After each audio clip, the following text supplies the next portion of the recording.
Good evening. It is an honor to be invited to be a part of this special awards ceremony.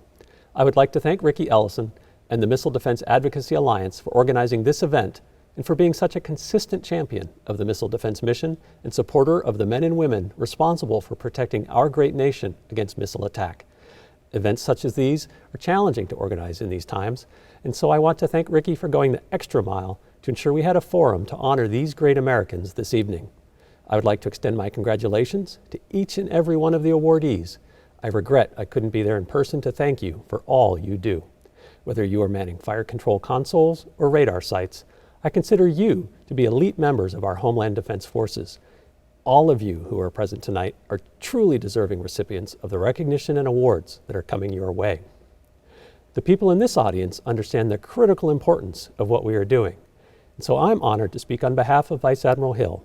He also sends his greetings and his heartfelt congratulations to tonight's award winners.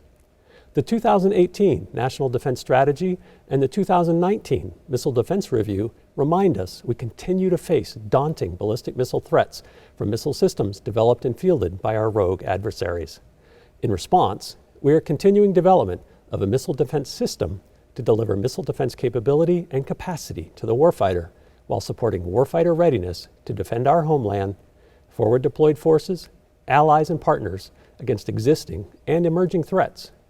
Key homeland defense assets deployed across Alaska and in other states include the missile fields at Fort Greely, the Cobra Dane radar in the Aleutians, and the long-range discrimination radar at Clear Air Force Station, now under construction. We also have missile fields in California and fire control command centers in Colorado and Alaska. These assets will continue to play a critical role in executing the Homeland Defense mission. We've made significant strides over recent years to improve this nation's homeland missile defenses.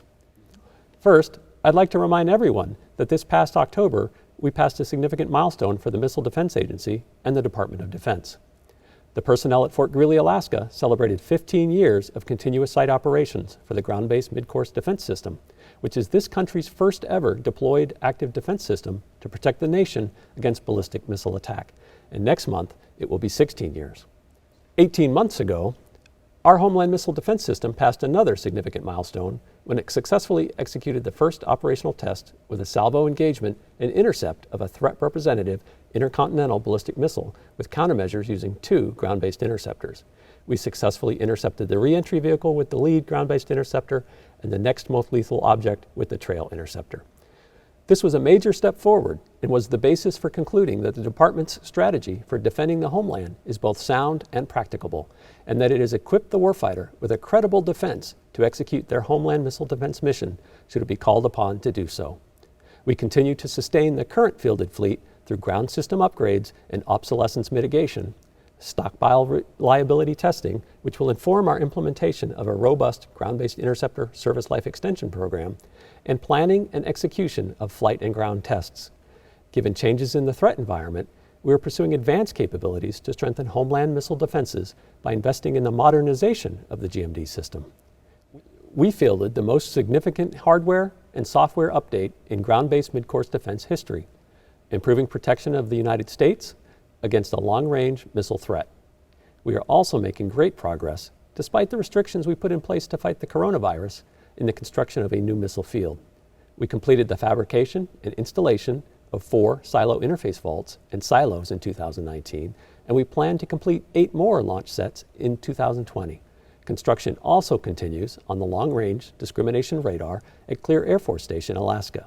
We are still assessing the impacts of the COVID-19 restrictions on our planned initial fielding in 2021, but I can assure you now that things are getting back to full swing at this point. The radar is our most advanced ground-based radar, and once operational, it will provide a persistent tracking and discrimination capability to improve defense of the homeland against long-range ballistic missiles. This past spring, the department initiated a new effort to develop the Next Generation Interceptor, or NGI, which will include a new booster and kill vehicle payload developed and built as an integrated weapon system. NGI represents significant investment, time, and effort, but it is the first holistic assessment of all warfighter, top-level, and technical requirements the department has conducted since initial system operations began in 2004. Once fielded, this new Homeland Defense Interceptor will be capable of defeating expected threat advances into the 2030s and beyond. We worked very closely with the intelligence community and combatant commands to develop a set of requirements for NGI that will endure projected evolutions in the missile threat to the United States, and we plan to award 2 competitive NGI development designs this year.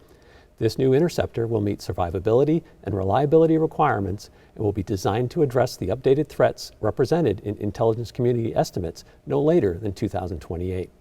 Northern Command recently developed a new shot doctrine that will enable operators of the GBI fleet in the very near term to use fewer GPIs per complex. This will allow the system to take on a larger number of threat missiles, all based on operator maintenance and round reliability. We're working closely with Northern Command to update the curriculum to begin training before the end of this year. We are also investigating the possibility of deploying layered homeland defenses.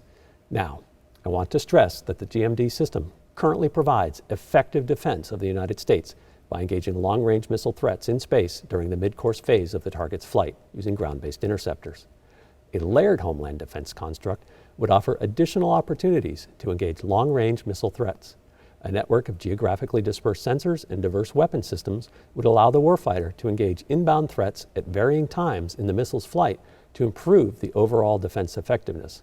So, we are investigating the possible addition of new sensors and modifying the Aegis weapon system, the Standard Missile 3 Block 2A missile, the THAAD weapon system, and command and control, battle management, and communication for future testing. We are on track to conduct the first Aegis SM-3 Block 2A intercept of a simple ICBM later this year. We are also assessing upgrades to the THAAD interceptor for testing against an ICBM. Let's remember, though, that these regional missile defense systems are not replacements for the long-range missile defense capability provided by GMD. The GBI has a much longer range and a larger battle space. These capabilities within a layered homeland defense architecture will provide flexibility and options for the nation to increase the effectiveness of our defenses. So with that, I think I'll wrap it up.